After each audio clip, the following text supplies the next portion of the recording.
ठीक है महाराज। अच्छा तो कहा महाराज ईश्वर है, ये बात तो सिद्ध हो गई, बिल्कुल है। तो फिर एक बात और बताओ,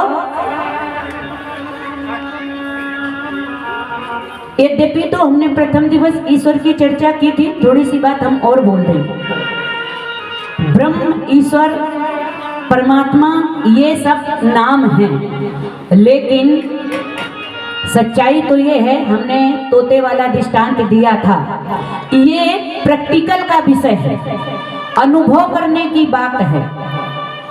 तो सच्चाई यह है कि आपको अनुभव, जो आपने गुरु बनाए हो ना, श्रेष्ठ गुरु, श्रोत्रिय एवं श्रेष्ठ गुरु है, जिसने कोई व्यक्ति नया नया दिल्ली घूमने के लिए आवे और एक दिन ही पहले कोई और व्यक्ति यहाँ पर आकर के रिलेटेड रुक गया और उससे कहे कि जरा हमें दिल्ली घुमा करके लाओ, तो वो दिल्ली घुमा पाएगा?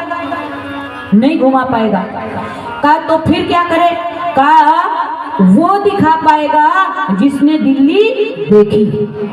तो प्रश्न ये है कि जो ईश्वर से मिल चुका है, जो श्रोत्रिय ब्रह्मनिष्ठ महापुरुष है, वही आपको ईश्वर का प्रैक्टिकल करा सकता है, अनुभव करा सकता है। जैसे हम आप लोगों को पूछें कि अभी सर्दी आई तो आप लोगों को टेलीफोन किया था, किसको किया था बताओ? सूचना भेजी थी कि जरा मैं आ रही हूँ, आप लोग शॉल स्वेटर का इंतजाम करके रखना। किसी को किया था फोन?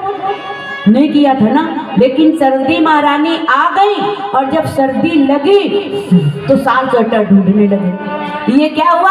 हमने अनुभव किया कि सर्दी है। ऐसे जब गर्मी आएगी तो फिर हमें अनुभव होगा कि गर्मी आ गई, हम गर्मी का प्रयास करने लगेंगे। ठीक इसी प्रकार से पाप और पुण्य भी है। बीच में आप लोगों को बता दूं, जब आप सत्कर्म करोगे, परोपकार करोगे, सज्जना परोपकाराय जीवन्तु, तो जो परोपकार करने से, सत्कर्म करने से जो तुम्हारा पुण्य बनेगा वो भी है, और जो आप गलत काम करोगे और जो पाप बनेगा, पाप भी है। नष्ट नहीं है कोई चीज, था है और रहेगा। हाँ, वो बात अलग है कि कुछ लोग ऐसे होते हैं। एक व्यक्ति था और एक राजा की बेटी थी। तो राजा ने कहा, बेटी विवाह के लिए हुई तो नाई बारी को भेजने लगे विवाह वर ढूंढने के लिए। तो फिर बिटिया बोली, पिताजी देखो मैं विवाह तो करूंगी, लेकिन मैं ऐसे व्यक्ति के साथ विवाह करूंगी जिसमें पूरे 100 गुण हो। कैसे व्यक्ति के साथ विवाह करूंगी? जिसमें पूरे 100 गुण हो। अब बताओ, नाईवारी प्रथा थी, नाईवारी वर ढूंढने के लिए जाते थे, तो जगह जगह ढूंढने जाने लगे, लेकिन कोई 50 गुण वाला व्यक्ति भी नहीं मिला। बिटिया अकेली थी, तो राजपाट जिसकी थी, जिसके साथ विवाह हो, तो सबने प्रयास किया, लेकिन कोई 50 गुण वाला व्यक्ति भी नहीं मिला। तो फिर हुआ क्या?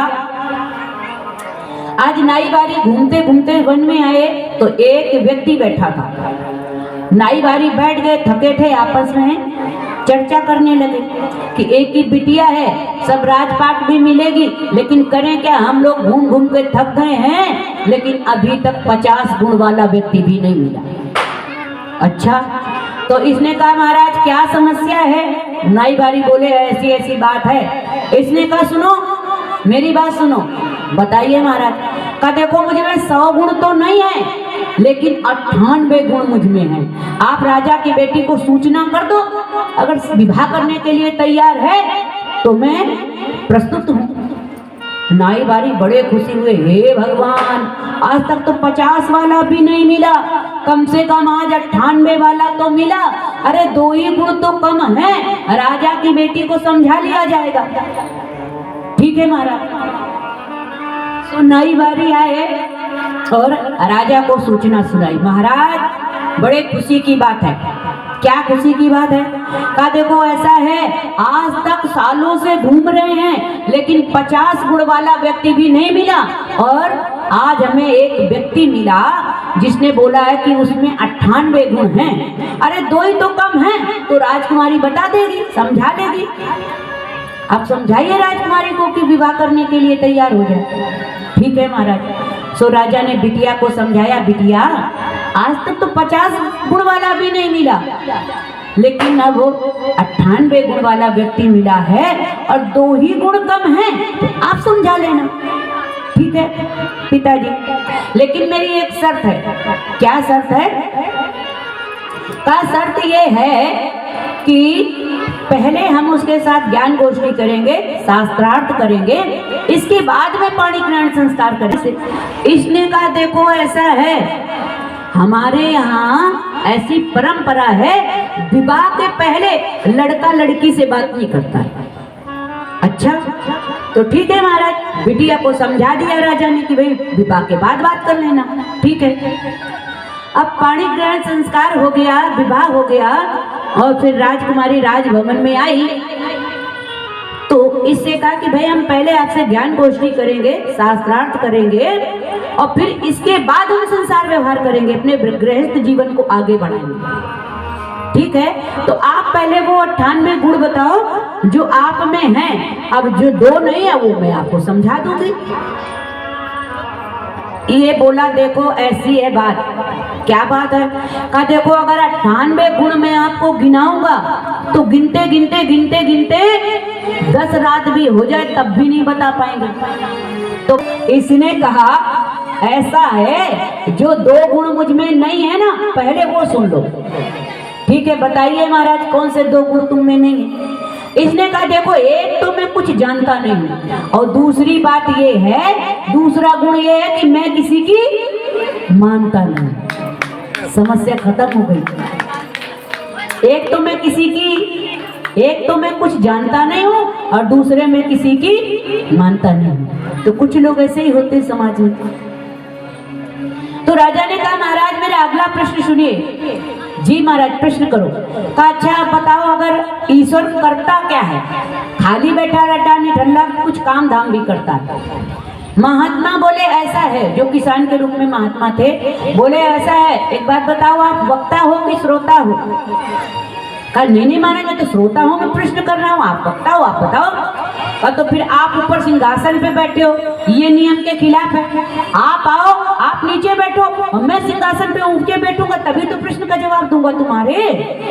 राजा बोले ठीक है। सो महात्मा जो किसान बने महात्मा थे, वो सिंहासन पर आरूढ़ हुए और राजा सामने बैठे। कहा महात्मा हमारे प्रश्न का जवाब दो। महात्मा बोले जवाब मिल गया है। क्या मतलब जवाब मिल गया? कहा बस ईश्वर यही करता है, जिसको चाहे 1 मिनट में 1 पल ना लगे रंग बना दे, और जिस रंग को चाहे 1 सेकंड ना लगे, पल भी ना लगे, राजा बना दे। यही क्षमता उसमें, यही करता है। तो सुंदर दिव्य दर्शन कहने का अभिप्राय है कि ये जो सुकीर्ति मैया हैं, इनकी इच्छा थी कि मेरे बेटा बने भगवान, तो इन्होंने अपनी बिटिया का विवाह भगवान नंदन श्याम सुंदर के साथ किया, तो भगवान उनको बेटे के रूप में मिल गए।